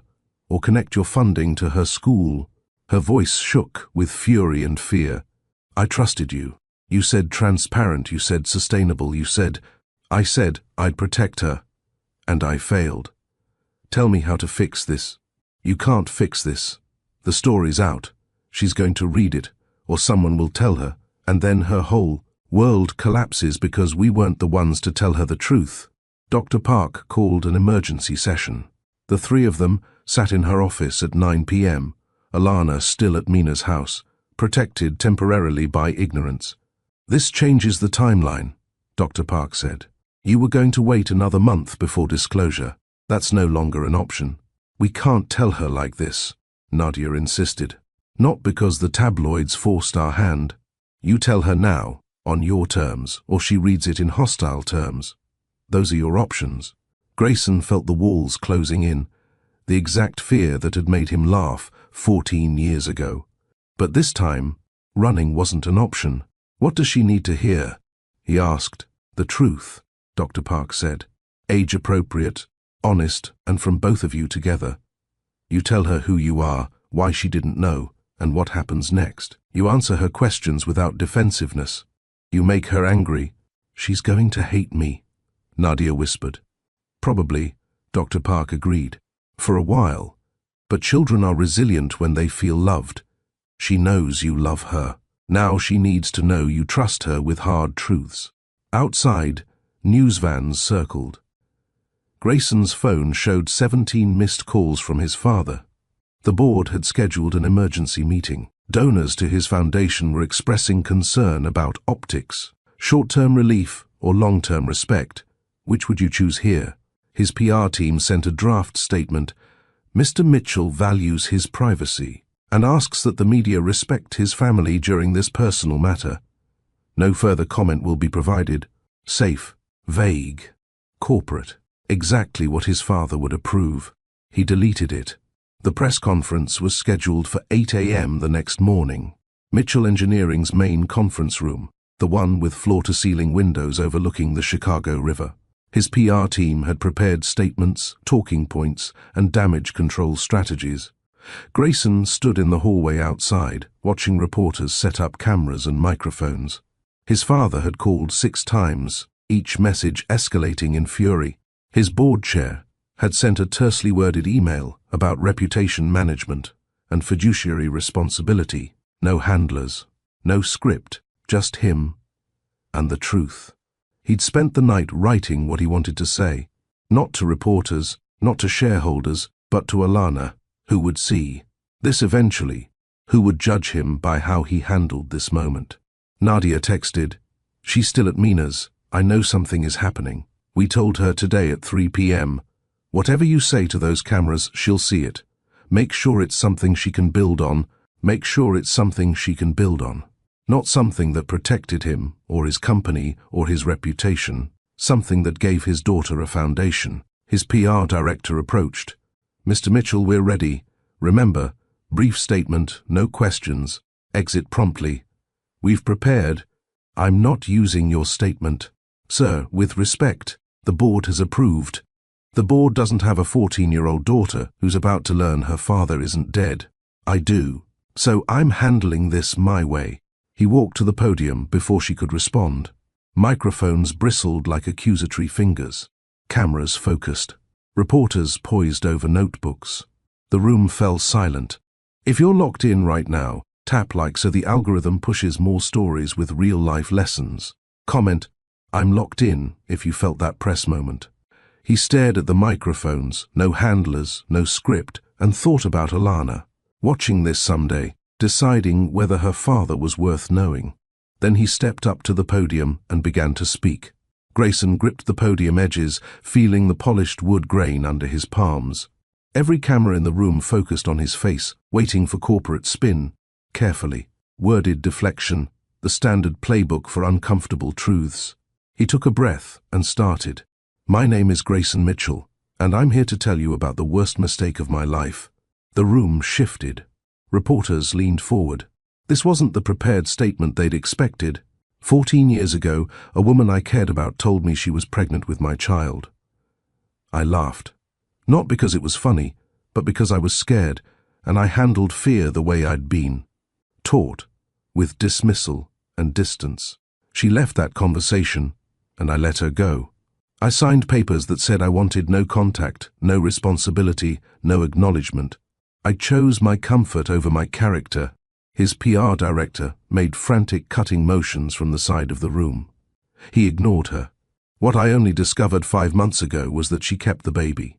My daughter, Alana. She's 14 now, brilliant, kind, everything I had no part in making her. That's entirely thanks to her mother, Nadia Cross, who has spent 14 years being both parents because I refused to be one. A reporter raised her hand. He continued without acknowledging her. "I know what you're thinking. Why come forward now? Why not stay hidden?" The truth is, I didn't come forward. Someone leaked our story. And my first instinct was to let my PR team manage it, minimize it, make it go away. But I have a daughter now, and she's going to see this press conference someday. She's going to judge me based on how I handle this moment. So here's what I want her to know. He looked directly into the camera, speaking past the reporters to Alana. I failed you before you were born. I failed your mother when she needed support. I've missed 14 years of your life because I was a coward. Those are facts I can't change. But I can change what happens next. I can own my failure publicly. I can demand better, from myself and from everyone around you. He turned his attention back to the room, which brings me to why I'm actually here. Not to manage my reputation, but to make something very clear. My daughter is a child, a minor, a student. She did nothing wrong, made no choices that led to this situation. So I'm making a direct request to every media outlet represented in this room, leave her alone. His voice hardened. Don't photograph her at school. Don't approach her for a comment. Don't make her childhood a story for your ratings. She deserves privacy, normalcy, the chance to process this family situation without cameras documenting her pain. If you have questions, direct them to me. I'm the adult who failed. I'm the story, not her. One of the reporters spoke up without permission. Mr. Mitchell, is this a legal threat? It's a moral boundary, but if necessary, yes, my legal team will pursue harassment charges against any outlet that violates my daughter's right to privacy. Another reporter, what about your company's reputation? Shareholders are concerned. My company's reputation is my problem to solve, not my daughter's burden to bear. And frankly, if our shareholders value optics over ethics, they're welcome to divest. His PR director looked like she might faint. His father, watching from his office across town, was probably already drafting disinheritance papers. But Grayson felt lighter than he had in 14 years. Finally, I'm announcing a new company policy, effective immediately. Mitchell Engineering will implement family privacy protections for all employees. No employee's child will be photographed, discussed, or used in company materials. Without explicit parental consent. No family situation, single parents, adoptive families, non-traditional structures will be treated as less valid than others. We build bridges. It's time we protect the families that walk across them. He stepped back from the podium. Questions erupted like fireworks. Mr. Mitchell, what does your father think? Will you seek custody? How does this affect the Singapore project? He raised one hand.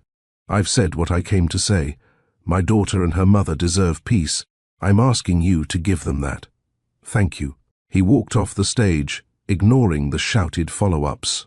His PR director intercepted him in the hallway, tablet clutched like a shield.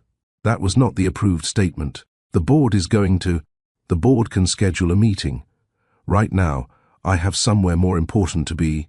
One sentence. What should a real apology include? Nadia's apartment at 2:40 to 5 p.m.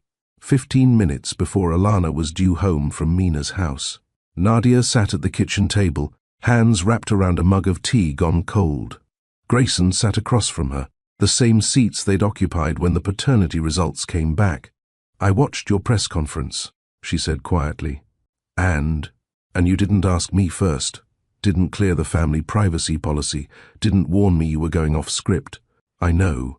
I should have, but it was right. She looked up, eyes red from crying. Everything you said was right. You didn't make excuses. You didn't minimize it. You protected her first. I'm trying to learn. You're doing more than trying.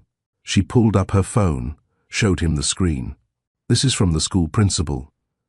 The media tried to show up at dismissal. Security turned them away, cited your press conference, and threatened legal action. It worked. She's safe. The relief was physical. Good. That's good. Grayson, in 15 minutes, our daughter walks through that door and learns everything. Her father isn't dead. I've been lying to her for 14 years. You exist and you're trying, but you're also a stranger. This is going to break her world. I know. She's going to be angry. At me, at you, at the situation.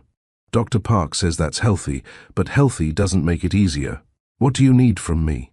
Follow my lead. Let me tell the story. You're here to answer questions, not defend yourself. And when she asks why, because she will ask why you weren't there, tell her the truth, not the version that makes you look better. The truth. A key turned in the lock. They both stood, automatic parental response to a child's arrival. Alana entered, backpack slung over one shoulder, still wearing yesterday's clothes from the sleepover.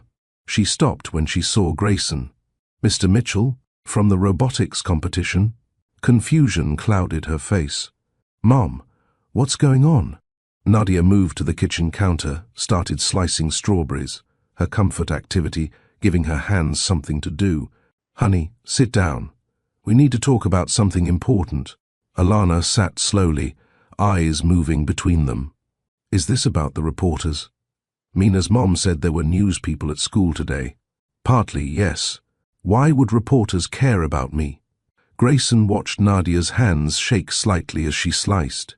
Watched her gather courage the same way she'd gathered it 14 years ago, walking into his office with truth he hadn't wanted to hear. Alana, Nadia said carefully, what I'm about to tell you is going to be hard to hear, but I need you to know that everything I've done has been to protect you, even when the protection meant lying. You're scaring me. I know, baby. I'm sorry. She set down the knife, came to the table. The story I told you about your father, about the construction accident, that wasn't true. Silence crashed through the apartment. Alana's face went blank, processing. What do you mean, not true? I mean your father didn't die. He's alive. He didn't know about you for a long time, and when he found out, he wanted to meet you, to be part of your life if you let him. Alana looked at Grayson, really looked, seeing him differently now. Recognition bloomed slowly, the eyes, the hands, the way they both organized things in precise patterns. You, she whispered. You're... Yes, Grayson said. I'm your father. Alana stood abruptly, chair scraping against linoleum. This is insane. You're telling me my dad is some rich guy who builds bridges, who I've been studying in school? Who told about my project at the competition? Yes, Nadia said. Why now? Why not when I was little, or never? Why now? Grayson spoke carefully. Because I saw you at the robotics competition. I didn't know you existed before that. Your mom and I lost touch a long time ago. When she found out she was pregnant, she tried to tell me, but I wasn't someone worth telling. I made that clear. So she raised you alone. You didn't want me. The words hit like thrown glass. I didn't know you. I was scared and selfish, and I made a terrible choice. That's the truth. So Mom lied to protect me from you being a coward. Alana. Nadia started. No, she's right. Grayson interrupted. That's exactly what happened. Your mother protected you from my failure. Alana's eyes filled with tears. Everyone knows, don't they? That's why there were reporters. Everyone at school is going to know that my whole life is a lie. Your life isn't a lie, Nadia said firmly. My love for you isn't a lie. Everything we've built together isn't a lie. The story about your father, that was me trying to give you a hero instead of whatever he is. Alana gestured at Grayson. Instead of uncertainty, instead of wondering why you weren't enough to make someone stay. But I wasn't enough, was I? He left. He didn't leave you, Nadia said. He left me before he knew you existed. There's a difference. Is there? Alana grabbed her backpack. I need to be alone. She disappeared into her room. The door closed with careful control, not a slam, but deliberate separation. Nadia started to follow. Grayson caught her arm gently. Give her space. Dr. Park said she needs time to process. She's hurt. She's allowed to be hurt. We hurt her. They sat in the living room, listening to muffled crying from Alana's bedroom. Every sob felt like judgment, earned and accurate. 20 minutes later, the bedroom door opened. Alana emerged, eyes red but composed. I have questions. Okay, Nadia said. Not for you, for him. She looked at Grayson. Why did you come to the robotics competition? My company was a sponsor. I was there to present awards. But you stayed. You watched me. You talked to Mum. Why? Because I recognized you. Your eyes. The way you explained your bridge design. I saw myself in you, and I couldn't walk away. So, this is about you feeling guilty? It started that way, yes. But now it's about trying to be better than the person I was when your mom needed me. Will they be mean to Mom because of me? The question came out small, younger than 14. Nadia's breath caught. Oh, honey, no, this isn't your fault. But people will talk. They'll say she's whatever they say. And it's because I exist. Grayson leaned forward. If anyone is mean to your mother, it's because of me, my choices, my failure, and I promise you, I will handle it. That's what the press conference was about, making sure everyone knows you and your mom did nothing wrong. I saw clips on Mina's phone. You told reporters to leave me alone, and I meant it. You said you failed Mom, that you laughed when she told you about me. He hadn't expected her to know that detail yet. Yes, that's true. Why would you laugh? The question every version of himself had been asking for 14 years. Because I was 28 and scared, and I'd been taught to handle fear with distance. I thought if I dismissed it, it would go away. But people aren't problems to be dismissed. I know that now. You know it now because you got caught. If there hadn't been reporters, would you even be here? I've been coming to therapy with your mom for 5 months, learning about you through her updates, trying to prove I could be consistent before we told you the truth. The reporters forced our timeline, but I was already here, already trying. Alana absorbed this. Mom, is that true? Yes. He's been showing up. Not perfectly, but consistently. Why didn't you tell me? Because we wanted to make sure he'd stay before you got attached. Before you get hurt if he leaves again. Alana looked between them. This is so messed up. Yes, they said in unison. I don't know how to. I don't know what I'm supposed to feel. Whatever you feel is right, Nadia assured her. Anger, confusion, sadness, all of it. You don't have to forgive us right now. You don't have to forgive us ever, but you want me to. We want you to be okay. Forgiveness is your choice, on your timeline. 3 days later, Grayson requested a meeting with Patricia, his longtime assistant, the one who'd shredded the brown envelope 14 years ago. She entered his office, expecting routine scheduling discussion. Patricia, sit down, please. She sat, confused by the serious tone. 14 years ago, a woman named Nadia Cross came to this office. She gave you a brown envelope to shred. Do you remember? Patricia's face went carefully blank. Mr. Mitchell, I handle many documents. You shredded it. Company policy, you said. Personal correspondence gets shredded for privacy. That's correct, sir. Security protocols. That envelope contained the first photos of my daughter. Photos I never saw because you followed orders without question. I was following protocol. You were following a culture. My culture. The one I created where personal humanity got processed like junk mail. He slid a folder across the desk. These are the new protocols. Read them. She opened the folder. New company policies about family situations, communication standards, moments, that require human judgment instead of automatic corporate response. Going forward, if someone comes to this office with personal information, you pause. You ask. You treat them like humans, not security risks.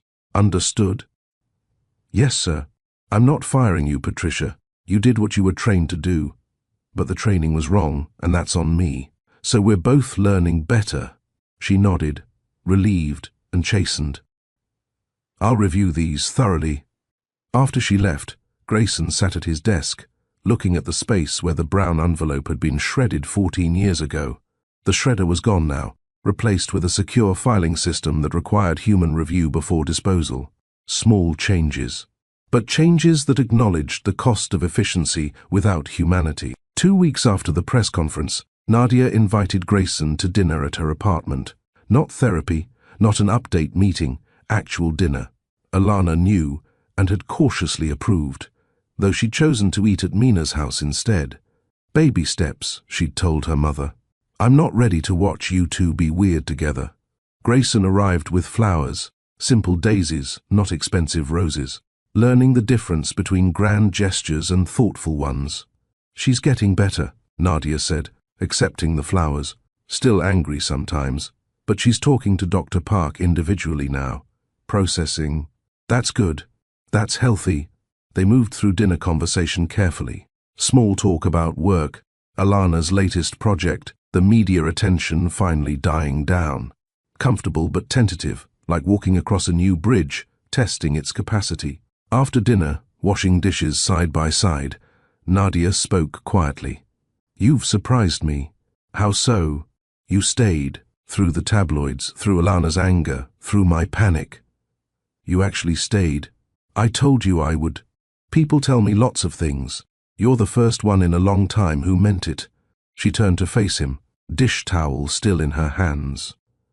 They stood close in her small kitchen, closer than professional distance, closer than Kyo parent courtesy. Nadia, don't apologize, don't explain. Just, if you're going to kiss me, do it because you want to, not because you think you should. He moved slowly, giving her time to change her mind, to step back, to maintain the boundaries they'd carefully constructed. But she didn't move. She waited, choosing him this time instead of defaulting to circumstance. The kiss was grateful, not performative, gentle, not desperate. A beginning, not an ending. When they pulled apart, she smiled, small but real. That was better than Atlanta. We're better than we were in Atlanta, are we? Or are we just older and scared of different things? Maybe both. But I'd rather be scared with you than alone in my penthouse pretending I'm not. She kissed him again, longer this time. Then stepped back, practical even in the middle of hope. This doesn't fix everything. I know. Alana comes first. Always. I wouldn't want it any other way. And if you hurt her again, you'll make sure I never forget it. I know. I'm counting on it. They finished the dishes together, moving around each other like people learning a new dance. Outside, Chicago hummed with evening traffic. Inside, two people who'd built walls for 14 years started building something else. Something that might eventually look like a bridge strong enough to hold the weight of a family. 6 months after the press conference, life settled into a rhythm that looked almost normal from the outside. Almost. Tuesday mornings, Grayson's alarm rang at 6 a.m., not for board meetings or site inspections, but for lunch duty. He'd arrive at Nadia's apartment by 6:30, let himself in with the key she'd given. Him last month, a gesture of trust that felt heavier than any contract he'd ever signed. In her kitchen, he'd pack Alana's lunch. Turkey sandwich, apple slices, the granola bars she liked, but Nadia always forgot to buy. He'd learned her preferences through trial and error. No mustard, extra lettuce. Bread cut diagonally, because triangles taste better than rectangles. Nadia would emerge from her bedroom, hair still wet from the shower, and find him arranging fruit in precise geometric patterns. You're doing it again, she'd say. Doing what? Engineering her lunch. It's a sandwich, not a suspension bridge. Presentation matters. You're hopeless.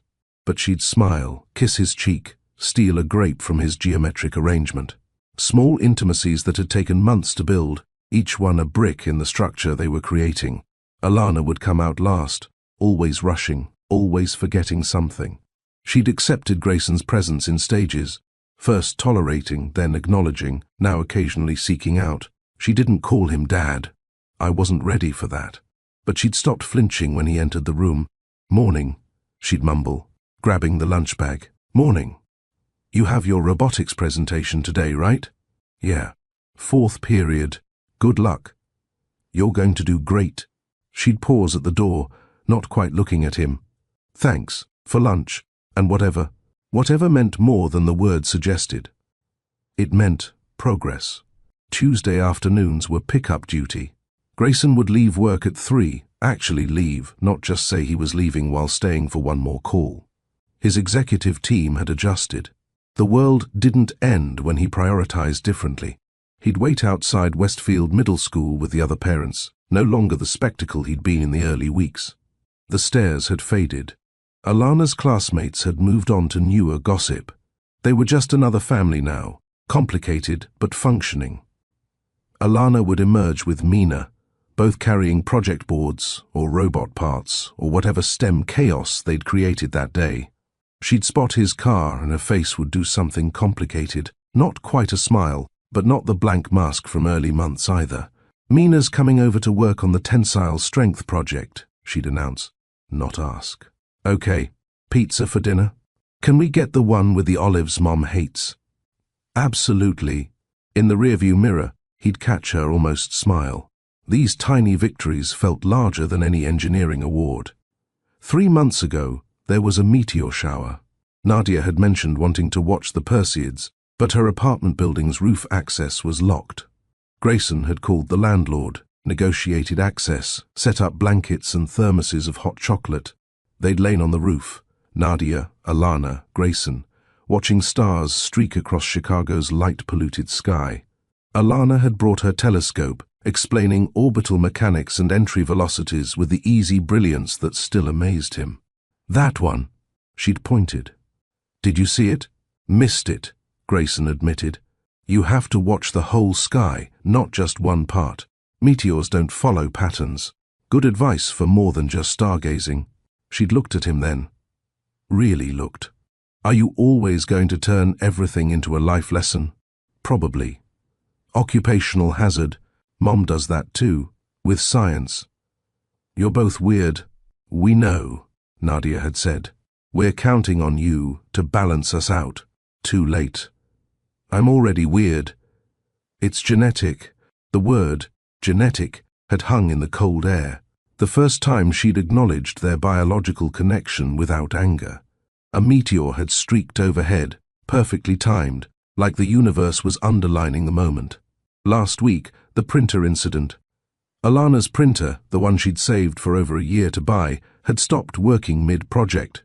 She'd been near tears, frustrated beyond her ability to fix it. Grayson had asked if he could look at it. She hesitated, then nodded. They'd spent 2 hours at her desk, taking apart the print head, diagnosing a clogged nozzle, fixing what seemed unfixable. "How did you know to check there?" she'd asked. "Engineering fundamentals. When something stops flowing, check the narrowest point first." "That's actually smart. Sometimes I have good ideas." "Sometimes," she'd conceded. Then, quieter, "Thanks for fixing it. I was going to have to start my whole project over. What are you building?" She'd shown him then, her plans for a modular bridge design that could adapt to different terrains. Brilliant, innovative, entirely hers, but somehow carrying echoes of his design philosophy. "This is incredible, Alana. It's not done yet. Still incredible." She'd looked at the plans, then at him. Would you maybe want to see it when it's finished? Like actually see it, not just hear about it." His throat had tightened. "I would love that." "Okay, cool. I'll let you know when it's ready." Small second chances, stacking like bricks. Not fixing what was broken, but building something new from the pieces. Alana's 15th birthday fell on a Saturday in April. Nadia had planned a small party. Mina and a few robotics club friends, pizza, cake, the low-key celebration Alana had requested. Grayson had struggled with the gift question for weeks. Too expensive seemed like buying affection. Too casual seemed like not trying. Dr. Park had advised, something meaningful, not compensatory. Something that shows you know her. He'd found it at a small metalworking shop in Wicker Park. A jeweler who did custom work, who understood when Grayson explained what he needed. At the party, after the cake and the chaos of teenage girls debating robot designs, he gave Alana a small box. "You didn't have to get me anything," she said, but took it anyway. Inside, a silver necklace with a small bridge charm. Not fancy, not expensive looking, but detailed. A suspension bridge, delicate but strong, the cables etched with precision. "It's a bridge," she said obviously. "It's the first bridge I ever designed. Not built, designed. When I was 16 for a high school engineering competition, I didn't win, but I learned that building something that connects is harder and more important than building something that just stands." She turned the charm over, examining the details. "Why are you giving me this?" "Because you build bridges. Better ones than I did at your age. Better ones than I do now, honestly. And because—" He paused, choosing words carefully. "Because I'm learning that relationships are like bridges. You build them one connection at a time, one circle at a time." She put the necklace on, adjusting the clasp. It settled against her shirt, small but visible. "It's not too much?" she asked Nadia, who'd been watching quietly. "It's perfect," Nadia said. Alana touched the charm, tracing the bridge's cables. "I don't hate it." "High praise," Grayson said. "Don't push it." But she was smiling, a real smile, the kind that reached her eyes. That night, helping clean up after everyone left, Grayson caught Alana, looking at her reflection in the microwave door, adjusting the necklace. "Fits okay?" he asked. Yeah, good." She turned to face him. "Can I ask you something? Anything? Do you think, if you'd known about me from the beginning, do you think you would have stayed?" The question he'd been dreading and expecting in equal measure. "Honestly, always, I don't know. I want to say yes, but the person I was then? I'm not sure. I was selfish and scared, and I let fear make my decisions. So, what changed? I saw what I'd missed, what your mom built without me. And I realized that running from fear just creates different fear. The fear that you'll die having never been brave enough to matter." She absorbed this. "That's a pretty good answer. Thanks. I've been practicing it in therapy." She almost laughed. "You're weird. You said that already." Bears repeating. 8 months after the press conference, Grayson sat in his office. The same office, where he'd laughed 14 years ago, with a brown envelope on his desk. Not the original. That had been shredded, lost to corporate protocol and personal cowardice. But a new one, serving a different purpose. Inside, updated trust papers listing Alana as beneficiary. College fund documentation, structured to provide for her education without strings attached. Anonymous donation agreements for STEM programs, now made public because transparency mattered more than credit. And a letter, handwritten on the same kind of plain notebook paper Nadia had used 14 years ago, addressed to his past self, titled simply, "Don't laugh. Grayson, 14 years from now, a woman you cared about will walk into your office carrying news that terrifies you. You're going to laugh. You're going to choose fear over faith, distance over difficulty, comfort over character. I can't stop you from making that choice, but I can tell you what it costs. It costs you a daughter's first words, first steps, first everything. It costs you the chance to know someone extraordinary from the beginning. It costs you 14 years of learning that love isn't something that happens. To you, it's something you build deliberately, one choice at a time. But here's what you gain if you choose differently. You gain a partner who knows your worst and still believes in your best. You gain a daughter who teaches you that brilliance doesn't require your presence from birth, but benefits from your presence now. You gain the knowledge that bridges aren't just structures, they're metaphors for everything that matters. Connection, courage, the willingness to span gaps you didn't create but can help cross. So don't laugh, don't dismiss it. Don't let fear masquerade as wisdom. Listen, believe, show up. The bridge you build by staying is worth more than every bridge you'll design by running. Future you, still learning, still trying, still grateful for second chances. He folded the letter, placed it in the envelope with the other documents. Patricia knocked, entered with her usual efficiency. "Mr. Mitchell?" "The documents you requested." She set another folder on his desk. "Transfer papers for the Community STEM Initiative.